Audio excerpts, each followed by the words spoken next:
Good morning. It is Tuesday, January 31st, 2023, and I am back with another collective reading for our highest good. I hope you're doing well and that these messages help you. You find some solace and comfort and wisdom in them. They help me too. They help me become more disciplined in my spiritual practice, as well as trusting my intuition and walking my path. So thank you. I appreciate you being here, and without further ado, let's see what Spirit has for us.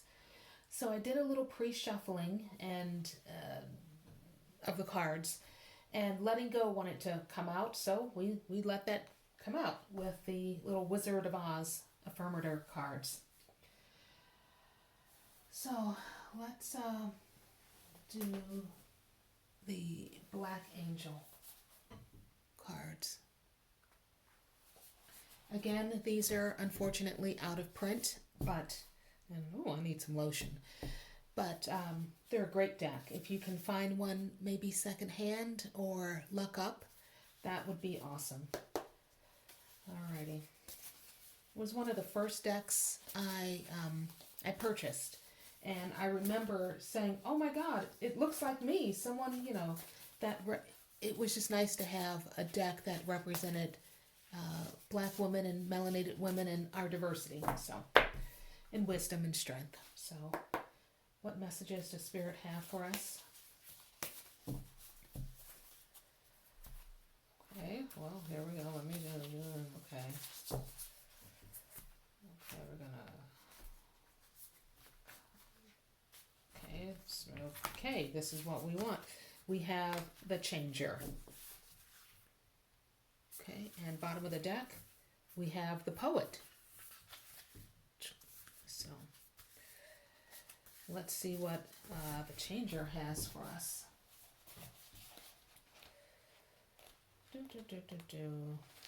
The Changer. Affirming is self-assured. Negating is discomfort and uneasiness. You are transformation manifested in a human soul. You embody change in its largest sense. New and wonderful things come through you. When people get around you for a period of time, they don't know what hit them. Suddenly, the very core of their nature has shifted by being in relationship with you. Primarily, your divine work is creating a metamorphosis within everyone's values and beliefs. Transition is a serious practice to you. People are easily influenced or convinced by what you do and say, so vibrate at a high vibration. Your work in encouraging values and beliefs to shift creates chaos for some people. This chaos is furthered by the fact that you are also constantly evolving. People are always saying, be yourself, and you respond with much frustration. But I am being me. People feel safe and comfortable when things are familiar. Then here you come, changing everything, making life uncomfortable and maybe even miserable. As a result, you have several groups of friends and acquaintances that, if put in the same room, the diversity of people would be mind-blowing. When you transform, the people you spend time with change. Sometimes you get tired of transformation, but you can't step out of it because it's your nature.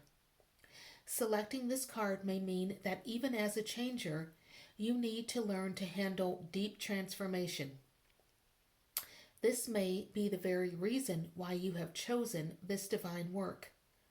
As a changer, you dwell in the uncomfortable zone a lot. Perhaps your work is now to make change comfortable for you by accepting it as a way of life. Forget about reaching the fixed state. Another reason why you might have chosen this card is because you make superficial shifts and ignore patterns that keep you in a rut. This is because you don't have the courage to really examine core issues and make adjustments. Shadow work, anyone? There is fear in dealing with our lived experience as Black women. In some ways, we have adapted to oppression. You want to stay as you are in order to recognize yourself. You wouldn't be you without you. Maybe you should find another changer and try on a little transformation for a while. And remember, if you can't handle it, you can always change. Oh, whew. That hit home because I did did a little bit of shadow work and realized some patterns that I personally have been in that I need to change, and that my energy when I am in relationship to other people, whether it's friendships, in partnership, in work situations, that's my energy is of transformation. I don't know if that's a Scorpio thing, a water sign thing, and we are in a time of transformation and change. So I'd be interested to hear what this means to you. Where are you shifting and transforming in your lives? Now, bottom of the deck, I do believe it was the poet. Here, let's put the changer here. Oh, maybe there. Okay. Oh. Okay. And the poet. It's a joyful card.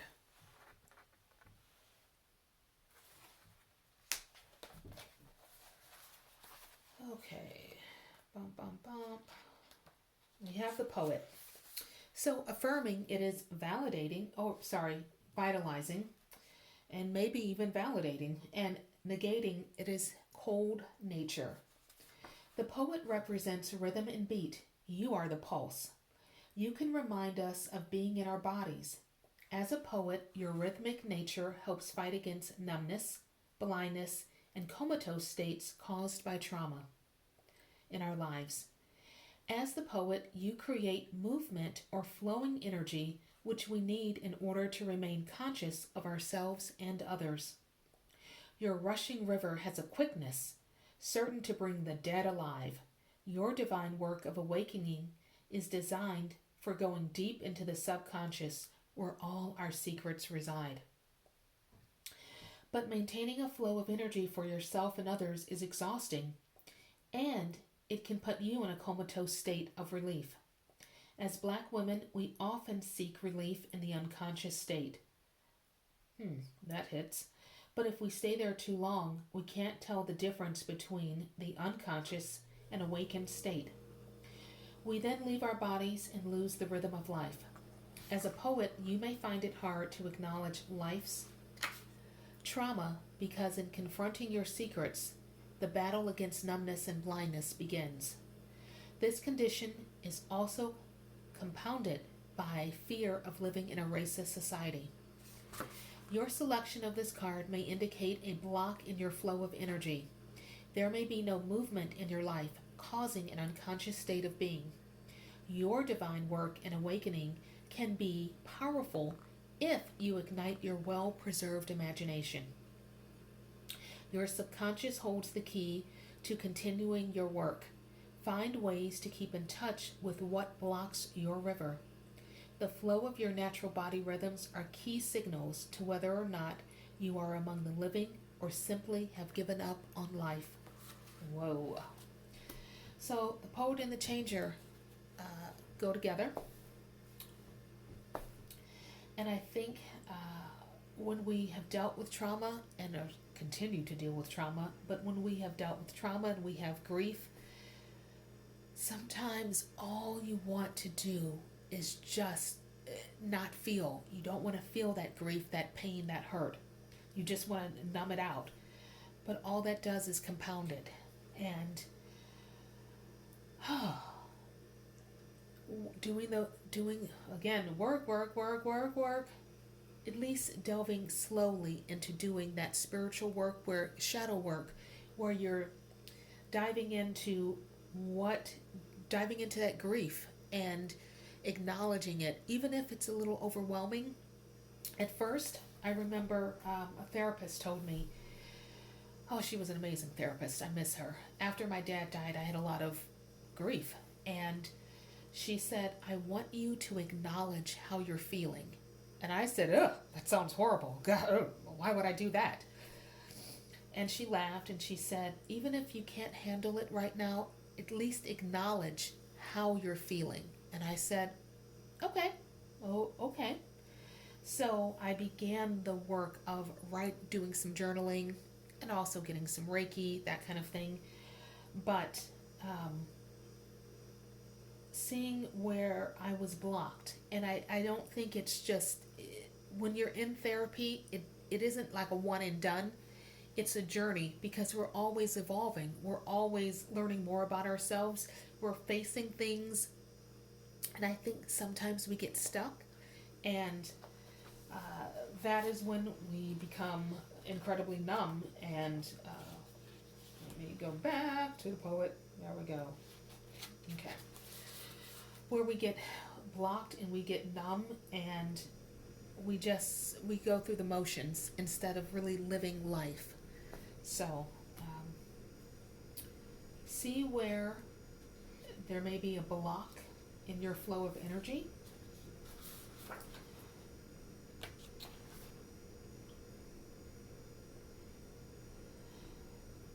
And learn to set boundaries and pull back when too much energy is going out and there's not enough coming in and balance. So yeah, so that's that for the time being.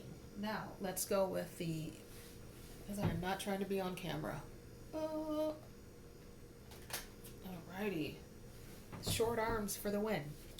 The manifesting your life cards.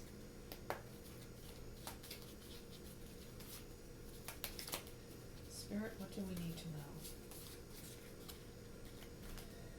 Okay. Success. Success and wealth come easily to me. Success and wealth come easily to me. That is a beautiful affirmation. So,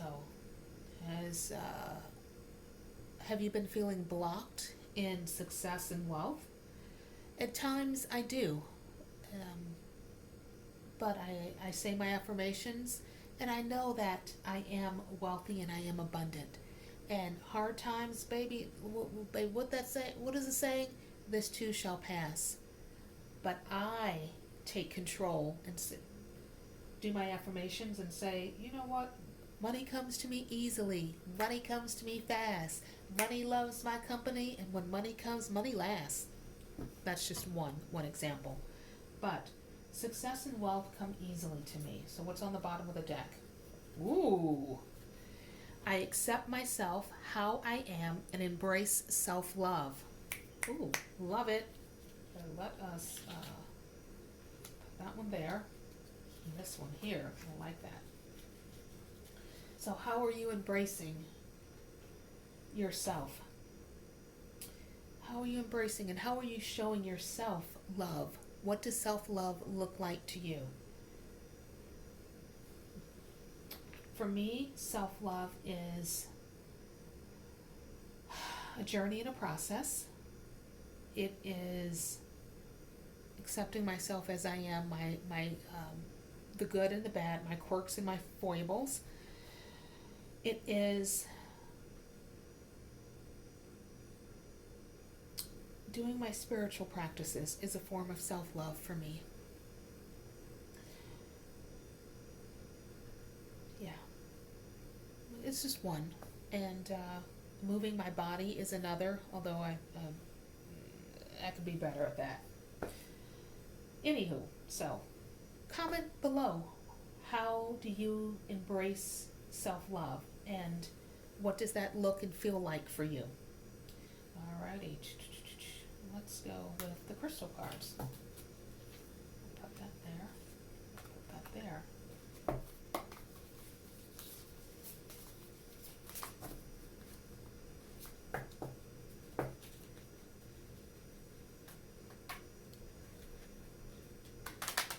Oh, blackjack dealer I will never be, but that's okay.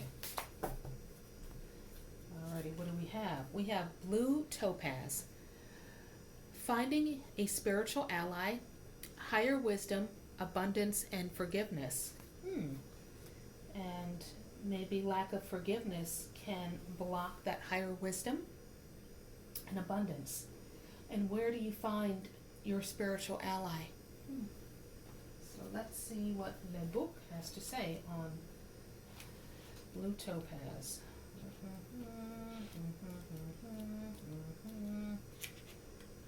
We got golden topaz. Okay. Da da da da da da da da da. Okay, maybe. Okay, can we get some blue topaz? Okay, this is like really.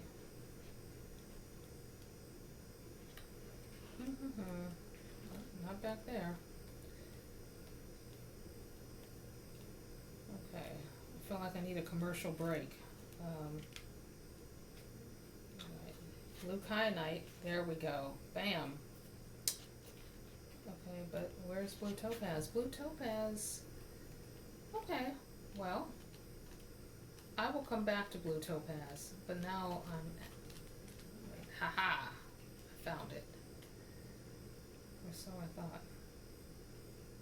Yes. Okay, bam. Thank you for your patience. Blue topaz. It's best for peacefulness, truth, connecting with spiritual beings, thus finding a spiritual ally. So with its gentle frequency, blue topaz brings peacefulness, helping to calm your emotions. Yet it also subtly energizes the mind, brings clarity, and helps avoid procrastination. Whereas a talisman of blue topaz to boost your self-confidence, increase attention span, and inspire creativity. If you need to think through complex problems or perfect your learning in some way, do meditate with blue topaz before setting the mind to work with renewed dynamism. Use blue topaz to connect with the spiritual realm and hear divine wisdom clearly. Ooh, honey, I need that. Meditating with it will also enhance any affirmations and visualizations, such as success and wealth come easily to me, and I accept myself how I am and embrace self-love. So, and it will also help discern what is genuinely true for you. Sitting with blue topaz for some time will deepen your meditation practice and allow the physical body to assimilate wisdom from the higher mind. It will strengthen your inner guidance and improve your psychic abilities, making it a great gem to have by your side if you give readings to others. And I have a blue topaz ring, honey. I need to wear that. So, in addition, blue topaz can help you see the bigger picture of a situation as well as the details. Set goals while sitting quietly with blue topaz by imagining how they will play out on both a small and large scale in your life. Then fill your crystal with that creative can-do energy and trust that the good things will unfold naturally while you allow yourself to just be. So that is a theme coming up, to allow ourselves to just be. Be who we are, do what we do, and be confident and comfortable in being ourselves. So there we have it, blue topaz. What is at the bottom of the deck? Amber. Amber. Harmony, home protection, calm, and attracts love. I know that amber can also be used if it is more yellow on your solar plexus, particularly when you are you have some kind of trauma. It almost acts as a tarp because it is fossilized resin. And fossilized, when trees are hurt, they secrete resin to help them heal. So we use copal, which is resin from, I think, Palo Santo, uh, and it's thousands of years old, but amber is millions of years old. And we use it to help us, like putting a tarp over us to help us heal. It's almost like a blanket. And then the darker amber can be used for your sacral chakra as well. Like darker stones, you use like sacral and root, in addition to for sacral orange stones like carnelian, that kind of thing. Here we have a little card here. Maybe what would it say?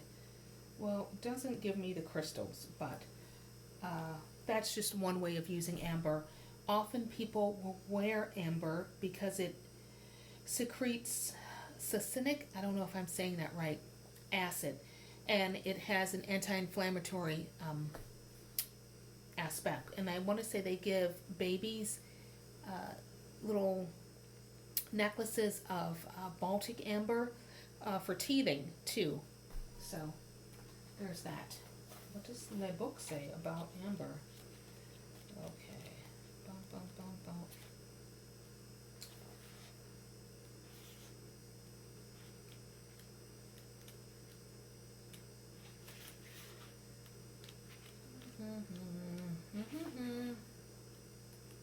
There we go. So, it best for harmony and happiness in the home, attracting love, keeping calm. It's mostly transparent golden, yellow, or sometimes brown. Can contain fossilized insects of plants, and as a protective charm, amber is a good gem to have in your home to attract prosperity, as well as create an atmosphere of calm cheerfulness and mutual respect. If it's new love you'd like in your life, wear it as a pendant. It connects with the solar plexus and sacral chakra to give you energy and motivation to act on your desires. Amber encourages the body to heal itself, necessary in today's world. It can protect against electromagnetic pollution from technological gadgets, so place the crystal next to computers and phones. If sitting next to this substance while working, it will balance your own electromagnetic system as well as help get rid of headaches caused by stress. Although usually golden orange, amber can also be blue, violet, green, or black. Okay.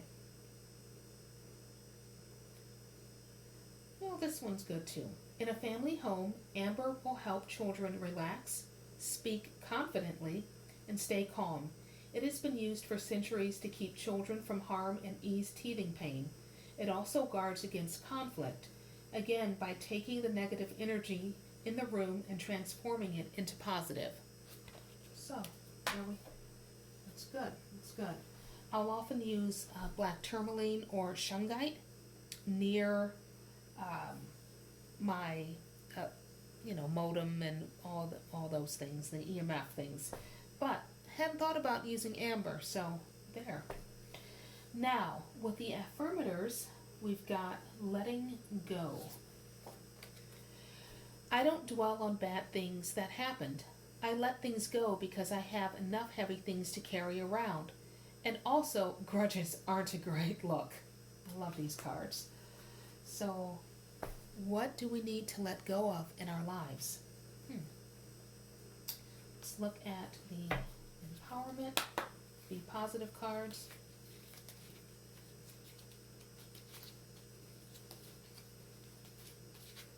Alrighty. No one can make you feel inferior without your consent. So, where have we been feeling inferior?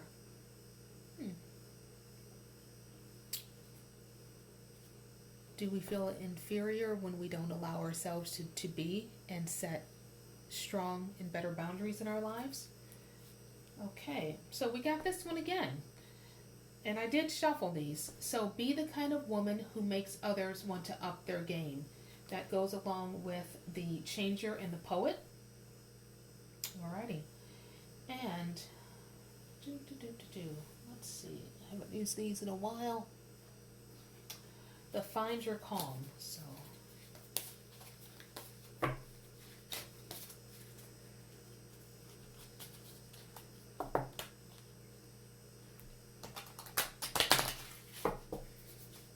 I'm telling you, I'm really gonna work on this shopping business.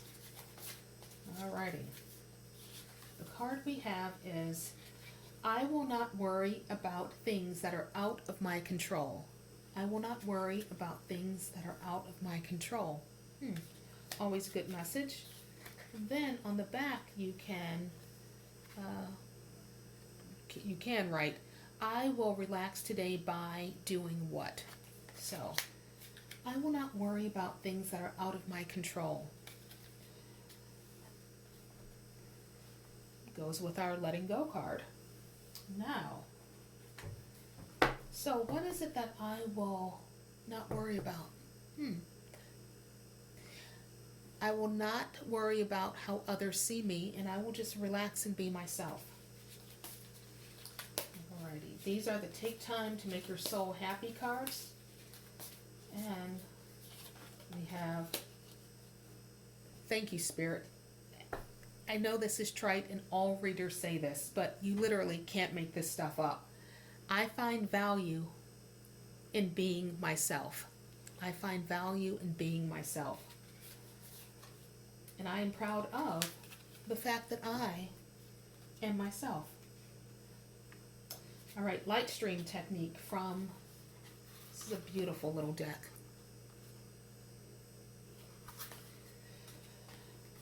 Okay. Imagine there is a comforting stream of light coming from above you and moving through the top of your head. Allow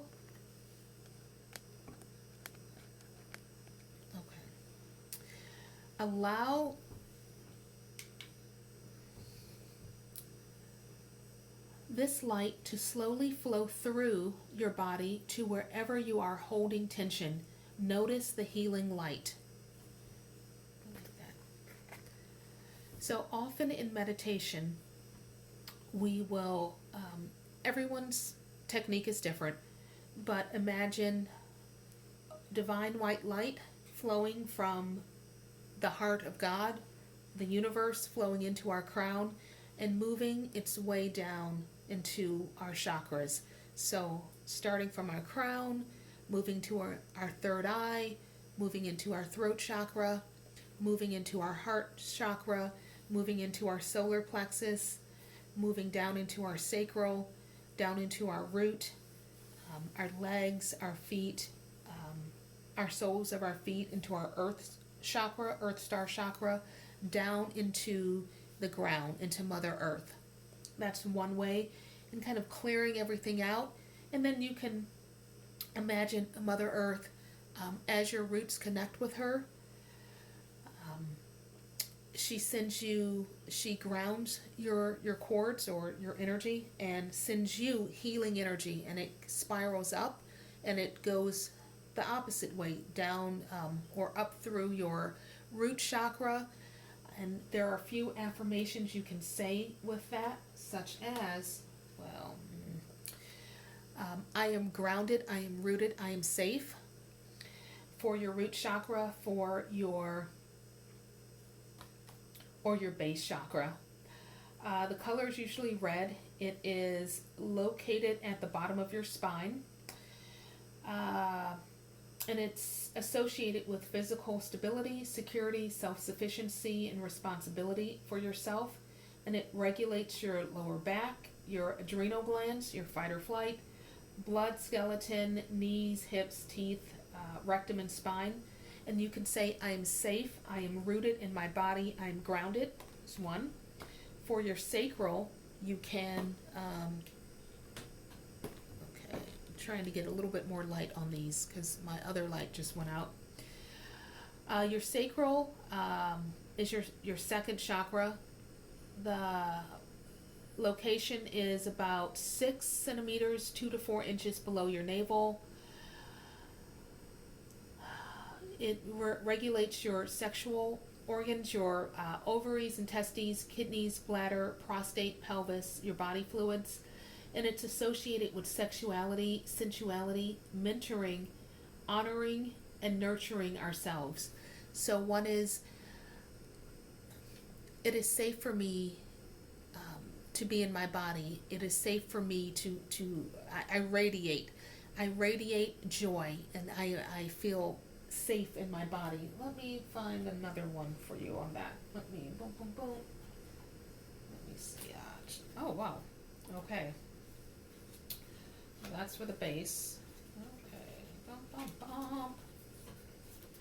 Okay, of course, I can always put my hand on one, and now, there we go, second chakra. Oh, this was the one we got the other day, sensuality. I encourage myself to express my sensuality and emotions creatively, using all my faculties, including touch, voice, actions, and creative abilities such as art, craft, music, acting, cooking, gardening, and writing. I practice being aware of and enjoy my senses, being nourished and stimulated by the natural world, such as by landscapes, people, weather, animals, aromas, sounds. It's about radiating confidence and positivity, and in your body, in your expressions as well. Okay, so your third chakra would be your solar plexus. Yellow would be the color. So amber. Oh, oh, oh. Let's try this again. There we go. And here we go. So that is our pancreas, our stomach, our liver, gallbladder, small intestine, spleen, abdomen, sternum, and back from the 12th thoracic vertebra to the first lumbar. And it's associated with inner peace, personal power, self-confidence, self-worth, self-acceptance, and trusting and accepting your gut feelings. And it's kind of like it hits you in the gut, kind of like, oh, when something is off. So, and your drive, drive. So the fourth chakra would be the heart. It's represented by green, emerald, adventurine, malachite are some of the stones. It's in the middle of the chest. Thymus, heart, lungs, that's what it regulates your circulation, also your hands, shoulders, breasts, and upper back. And it's associated with love, generosity, compassion, and forgiveness. The fifth chakra would be your throat chakra, or everyone does it differently. Like I usually go top down, but they're going the other way. I usually think of it as the third chakra, but it is blue. It's your throat. And an affirmation for that is, I speak my truth. I speak my truth authentically. I am not afraid to voice speak my truth is one. And it deals with communication, willpower, truthfulness, setting boundaries, and expression. And it's the thyroid, throat, mouth, teeth, jaw, neck, ears, arms, bronchial tubes, upper lungs, shoulders, and tongue. Upper, so expressing your voice. Then we have the third eye, sixth chakra. It's indigo, between the eyebrows. It deals with your pituitary glands, your eyes, your nose, your sinuses, your head and face, and your pineal gland. Wisdom, detachment, discernment, imagination, intuition, knowledge, trusting in a higher source. And your seventh, your crown, violet. It's the top of the head, your pineal gland, your skull, and brain. Some people, say the pineal is also the crown. It can also be third eye. It's a little fluid, but it deals with grace, beauty, serenity, oneness with all, our divinity, selfless realization, understanding, and enlightenment. So, there we have it. Whew. Thank you, Spirit. So, where... Well, I have questions. I need to... This was as much as a reading for you as it was for me. So, I think my next reading will be on chakras and alignment and using crystals to help us align our chakras and attune. And we will end with the happy die, the affirmation die. Okay, bam. So we have play amazingly. Play amazingly. We have think a lot. And dream big. I love that. Play amazingly. Dream big. Think a lot. And on that note, we are going to end it.